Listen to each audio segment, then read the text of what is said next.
Bueno, muy bien, como decía Vero, ya está el senador Mario Vergara con nosotros porque la bancada del Frente Amplio realizó una reunión, hizo una presentación de medidas que están enfocadas en buscar de alguna manera atenuar o mitigar el impacto que está teniendo la crisis por la pandemia de COVID-19 en nuestro país desde el punto de vista económico y también social. Vamos a conversar con Vergara sobre los detalles de estas propuestas. ¿Cómo le va? Buen día.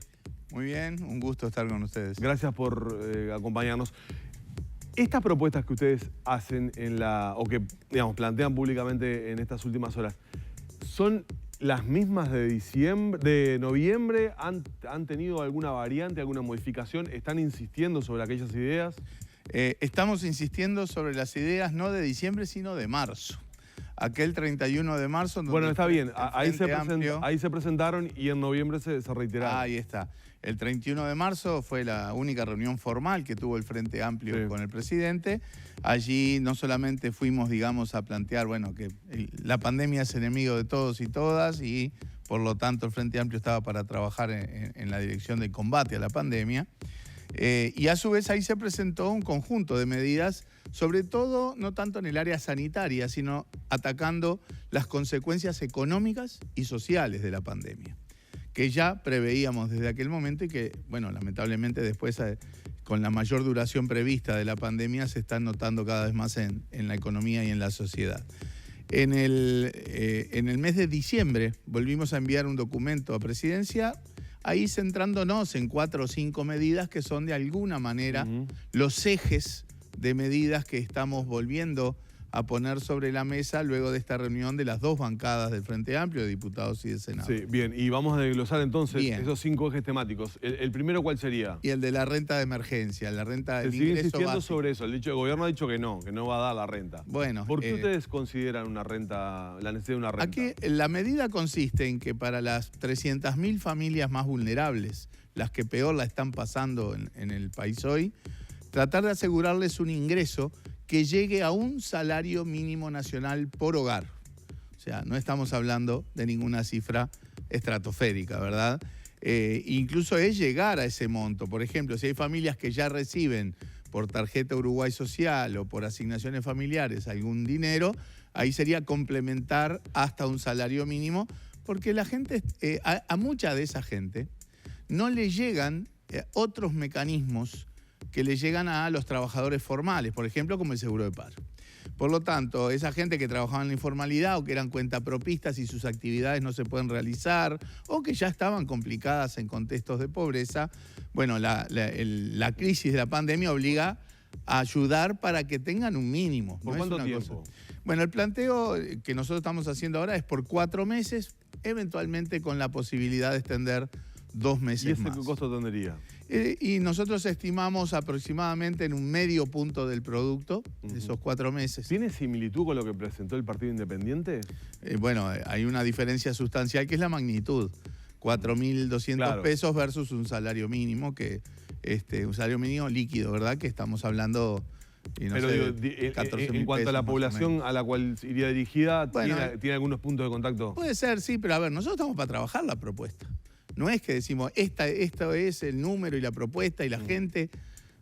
Esa es la propuesta nuestra. Si el gobierno tuviera un espacio de diálogo que nos ponga sobre la mesa este tema, a trabajar y a pulirlo. Lo importante es ayudar a esta gente que realmente la está pasando mal. Bueno, ese es un punto que está enfocado a la renta básica, como se le ha denominado. Otro está enfocado a las micro, pequeñas y medianas empresas. Exacto, porque a ver, a nivel de empleo, por ejemplo, en el año 2020 han caído 60.000 puestos de trabajo. 60.000 puestos de trabajo.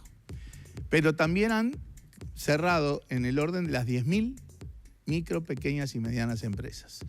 Además son las empresas, esas micro, pequeñas empresas y medianas empresas son las grandes generadoras de empleo.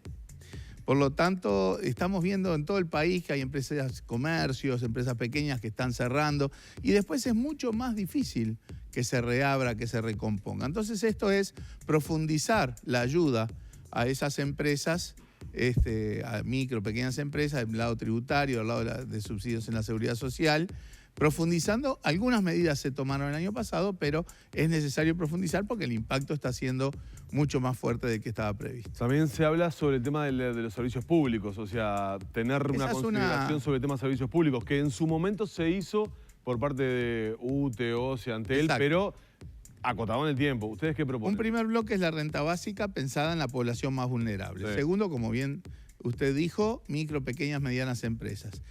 Este tercer bloque está vinculado a sostener a las familias y a los hogares en su hogar con las cosas básicas. Por ejemplo, creemos que este no es momento donde se lleven adelante desalojos y lanzamientos. No queremos, en el medio de la pandemia, que haya familias con sus hijos, sus hijas en la calle y que no se corten los servicios básicos, el agua, la electricidad, ¿verdad? O sea, ese tipo de medidas, como bien usted dijo, algo se hizo el año anterior, esto tenemos que continuarlo y profundizar. ¿Te dicen de profundizar eso? Sin duda, sin duda. Bien, ¿qué otro eje temático? Bien, un cuarto eje es el de flexibilizar aún más y extender los seguros de desempleo, justamente por la extensión de la pandemia, ¿verdad? ¿Bajo el régimen que tienen actualmente? Básicamente sí, con alguna variante. Mieres adelantó que probablemente se haga eso. Y bueno, bienvenido, bienvenido.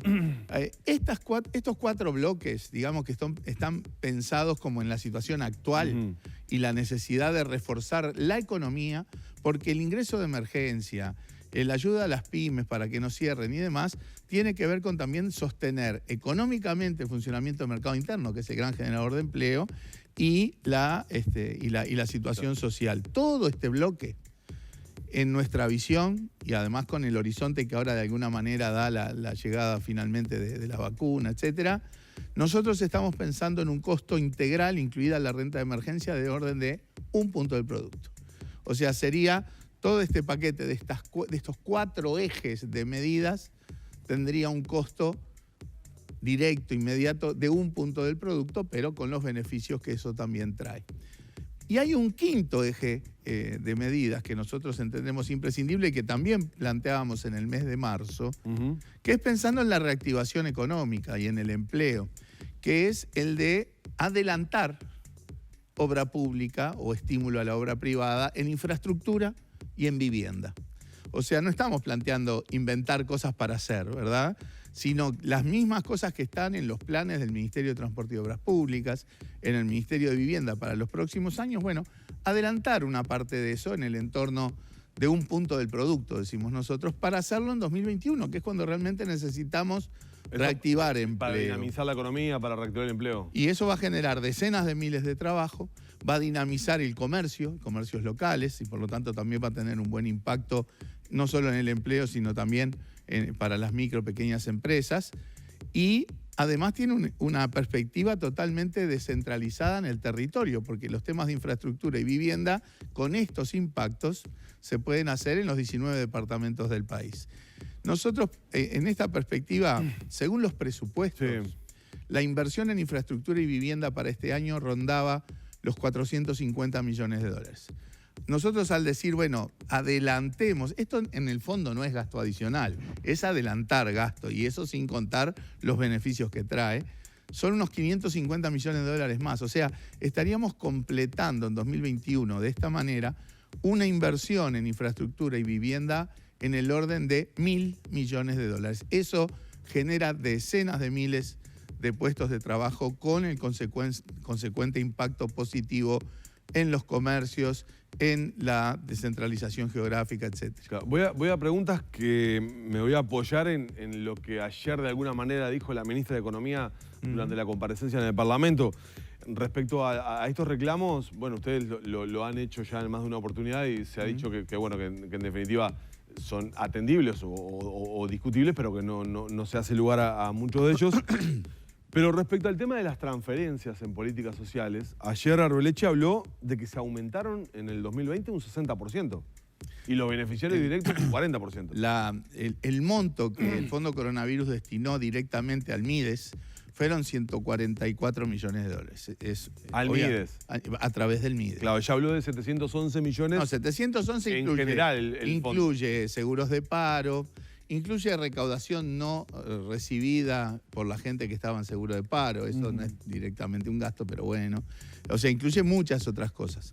En lo que es la ayuda social, que era de lo que usted hablaba, a través del MIDE se hicieron 140 millones de dólares, que es una cifra baja. En este marco, y en lo que está haciendo el mundo ni hablemos, pero en este marco de necesidades que tiene el país en el marco de la pandemia, es una cifra realmente muy baja. En algún momento la ministra decía, bueno, algunas familias con 4 hijos ya reciben un monto cercano a lo que nosotros planteamos. Sí, claro, pero son solo 13.000 de las 300.000 familias. Las demás están lejos o muy lejos de esa magnitud. Y nosotros lo que decimos no es darle el salario mínimo entero a todas, sino complementar hasta el salario mínimo. O sea que en ese sentido no cambia la propuesta.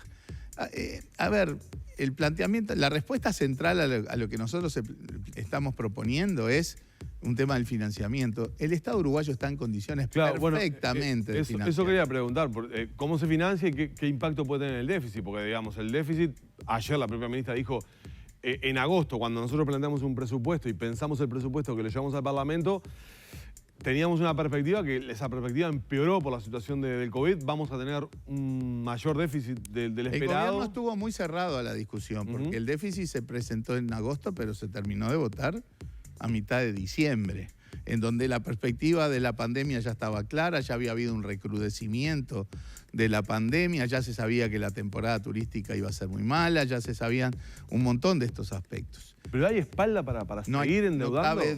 No cabe duda de eso. En primer lugar, no se puede razonar el déficit como si estuviéramos en un tiempo normal. Estamos en medio de una crisis. Eso es lo que está haciendo el mundo.